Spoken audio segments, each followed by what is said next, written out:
ಆಹಾರ ಪದ್ಧತಿನೂ ವಯಸ್ಸಿಗೆ ಅನುಗುಣವಾಗಿರ್ಬೇಕು.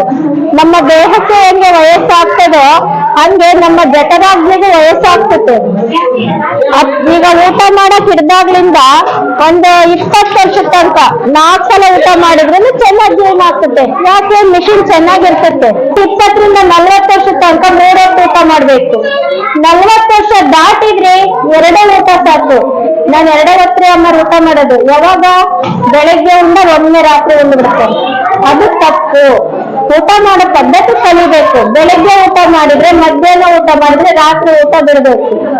ಬಲ್ಲವನಿಗೆ ರೋಗವಿಲ್ಲ ಅಂದ್ರೆ ಊಟ ಮಾಡೋ ಪದ್ಧತಿ ಯಾರಿಗ್ ಗೊತ್ತಿರ್ತದೋ ಅವರಿಗೆ ರೋಗ ಬರೋದಿಲ್ಲ. ಅದೇ 60 ವರ್ಷ ದಾಟಿದವರು ಒಂದೇ ಊಟ ಸಾಕು, 100 ವರ್ಷ ಬದುಕಕ್ಕೆ. ಬೆಳಿಗ್ಗೆ 10 ರಿಂದ 11 ಗಂಟೆಗೆ ಒಂದು ಊಟ ಮಾಡಿದಪ್ಪ ಅಂದ್ರೆ ನಾಳೆ ಬೆಳಿಗ್ಗೆ ತನಕ ಬರೀ ನೀರು ಕುಡ್ಕೊಂತಿದ್ರೆ ಅವ್ರು 100 ವರ್ಷದ ಮೇಲ್ ಬದುಕ್ತಾರೆ. ಇದಕ್ಕೆ ನಾವು ಗ್ಯಾರಂಟಿ ಕೊಡ್ತೀವಿ. ಯಾಕೆಂದ್ರೆ ಒಬ್ರು ಅಜ್ಜಾರ್ ಸೇವೆ ಮಾಡಿದ್ದೇ ಇತ್ತು, ಮುಳುಗುಂದ್ ಅಜ್ಜಾರ್ದು 100 ವರ್ಷ ಬದುಕ್ಯಾರ. ಅವರು ಒಂದೇ ಊಟ ಮಾಡ್ತಿದ್ರು. ಹಂಗ ಆಹಾರ ಪದ್ಧತಿಯನ್ನು ಅಳವಡಿಸಬೇಕಾಗಿದೆ.